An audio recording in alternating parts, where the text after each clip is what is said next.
대한민국 재벌들 가운데 경영의 측면을 넘어서서 가장 주목받는 인물은 단연 대상그룹 임세령 전무입니다. 대상그룹의 장녀이면서 한때 이재용 부회장의 아내이기도 했고 지금은 배휘정재의 여친이기도 합니다. 재벌을 바라보는 관점뿐만 아니라 연예인을 바라보는 관점에서도 언급되는 재벌 3세입니다. 현재 대상그룹의 지주사인 대상홀딩스의 최대 주주는 장녀 임세령 전무가 아닌 처녀 임상민 전무입니다. 그래서 재계 안팎에서는 대상그룹의 후계 구도가 장녀가 아닌 자녀 중심으로 이뤄지는 것 아니냐는 관측도 무성했는데요. 최근 변화의 지점이 포착됐습니다. 임세령 전무가 그룹의 지주사인 대상홀딩스 등기이사로 선임된다는 소식이 전해졌기 때문입니다. 이제는 임세령 전무가 아닌 임세령 부회장으로 직함이 바뀌게 된 것이기도 합니다. 그룹 최대 주주이자 임창호 대상그룹 회장의 자녀 임상민 전무는 출산 휴가를 마치고 지난 1월 경영에 복귀했습니다. 현재 임상민 전무는 전략 담당 중역으로서 그룹의 새로운 먹거리를 발굴하고 경영 전반을 아우르는 역할을 담당하고 있는데요. 코로나19에 따른 반사이익으로 식품업계가 호실적을 거두는 것은 물론 해외 수출에도 박차를 가하고 있는 만큼 임상민 전무의 역할이 더 중요해졌다는 평이 우세했습니다. 이런 상황만 놓고 보면 후계 구도는 임상민 전무 중심으로 펼쳐질 것으로 전망하기 충분한데요.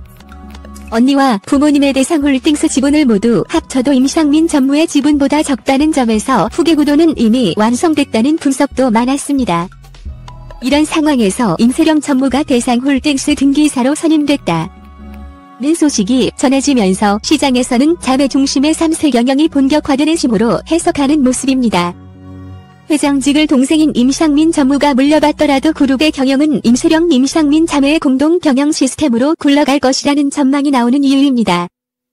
대상홀딩스는 2021년 3월 26일 정기주 주총회 안건으로 임세령 전무의 이사 선임권을 상정했는데요. 주총에서 승인을 받으면 임세령 전무는 아버지 임창욱 회장, 어머니 박현주 부회장 등과 함께 이사회에 참여해 그룹의 주요 결정을 내리게 됩니다. 임세령 전무는 1998년 이재용 삼성전자 부회장과 결혼한 뒤 2009년 이혼했는데요. 이혼 1년 뒤인 2010년 대상홀딩스가 설립한 YGNP 공동대표로 경영에 참여한 바 있습니다. 이후 대상 마케팅 담당 중역, 초록마을 마케팅 담당 중역을 겸임했고 올해부터 대상홀딩스 전략 담당 중역에도 이름을 올렸습니다. 하는 역할만 놓고 보면 동생 임상민 전무와 크게 차이가 나지 않습니다.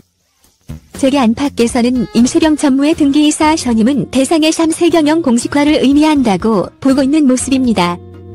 최대주주이자 임세령 전무의 동생 임상민 전무의 경영활동이 최근 본격화된 것과 맞물려 있는데요. 임상민 전무는 앞서 2020년 3월 대상의 등기이사로 선임됐습니다. 임세령 전무와 임상민 전무가 숫자적으로는 지분의 차이가 있는 만큼 일각에서는 지분 경쟁을 통한 후계구도 다툼에 대한 전망도 내놓고 있는데요. 현재 대상홀딩스 지분의 36.71%는 동생 임상민 전무가, 임세령 전무는 20.41%를 보유하고 있습니다. 임창욱 회장은 4.09%, 박현주 회장은 3.87%를 가지고 있습니다. 하지만 대상그룹과 임세령, 임상민 전무에 대해서 아는 사람들은 두 사람이 후계구도를 놓고 분쟁을 벌일 가능성은 상당히 낮게 보는 것으로 전해졌는데요. 두 자매의 우애가 깊어서 후계권을 둘러싼 분쟁보다는 자매 경영의 가능성을 높게 보는 것입니다. 회장이나 부회장 등 직책에는 차이가 있을지라도 무난한 공동 경영 시스템을 만드는 쪽으로 이뤄질 것이라는 분석입니다. 대상그룹은 임세령 전무의 등기이사 신규 선임이 실적에 따른 성과화와 책임 경영의 일환이라고 설명했습니다. 대상그룹 관계자는 임세령 전무가 총괄한 식품부문에서 실적이 좋았고 그에 따른 인사로 보면 된다. 대주주의 책임 경영 차원으로도 볼 수 있다고 밝혔습니다. 현재 임대홍 대상그룹 창업주의 아들인 임 회장은 만 71세로 건강에 문제없이 회사 경영에 적극 참여하고 있는 것으로 전해졌습니다. 현직 회장의 적극적인 경영 참여가 이루어지고 있는 데다 자매의 우애가 깊다는 점에서 대상그룹에서는 경영권이나 후계구도를 놓고 눈꼴 사나운 분쟁이 벌어지지 않을 것이라는 분석이 나오는 것인데요. 재벌로서 돈도 명예도 충분히 가지고 있는 임세령 전무가 이정재와의 열애에 이어서 이번에는 후계 구도에서 인성적인 측면까지 긍정적으로 부각되면서 대체 부족한 게 뭐냐는 등의 말들이 누리꾼들 사이에서 나오는 모습입니다. 물론 재벌 내부의 속사정까지는 알 수는 없겠지만 재벌가 이슈에서는 흔하디 흔한 것이 재벌 3세들의 경영권 다툼이다 보니 대상그룹의 자매 경영은 상당히 보기 드문 현상인 것만은 분명해 보입니다. 임시령이라는 이름을 이야기할 때 빼놓을 수 없는 인물이 바로 삼성 이재용 부회장입니다. 이재용 부회장은 2009년에 결혼 11년 만에 이혼했습니다. 이혼 당시 이혼 사유는 물론 이혼 시점에 대해서도 굉장히 말들이 많았는데요. 특히나 11년 동안의 결혼 생활 가운데 별다른 소문이나 불화설이 없었다는 점에서 두 사람의 이혼 소식은 충격적으로 다가온 측면도 있었습니다.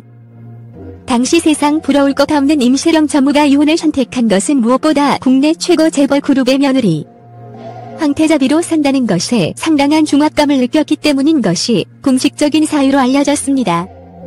재벌가 며느리로서의 삶이 자신에게는 맞지 않았던 노릇이었던 셈입니다. 물론 그 시기에는 왜 하필 지금 이혼인가라는 궁금증이 굉장히 많았는데요.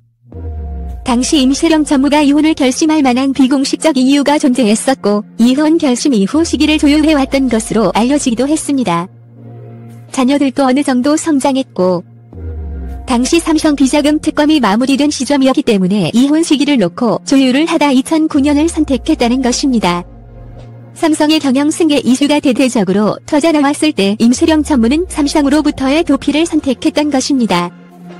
당시 세간에서는 임시령 전무의 비공식적인 이혼 사유에 관심이 집중됐습니다.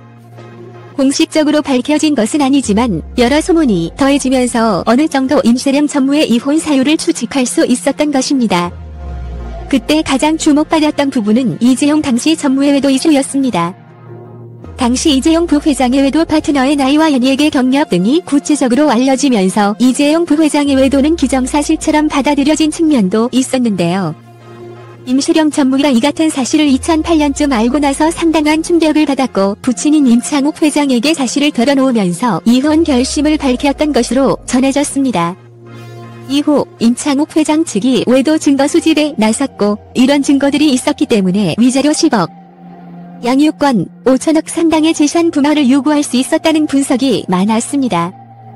공교롭게도 임시령 전무가 이혼 소송을 제기한 다음날 이건희 회장이 삼성의료원에 입원하게 되는데요. 당시 삼성 측은 건강검진을 위한 입원이라고 설명했지만 장남의 이혼 소송과 관련해 이전 회장이 상당한 충격을 받았기 때문이라는 분석이 더 힘을 받았습니다. 그렇게 임시령 전무는 삼성가로부터 벗어나게 됐고 삼성과 이재용 부회장의 발목을 두고두고 잡게 되는 경영 승계 이슈로부터도 자유로울 수 있게 됐습니다.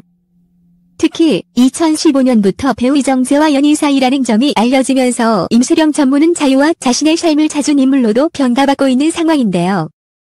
이런 임시령 전무의 삶과 이재용 부회장의 현재가 비교되고 있는 모습입니다.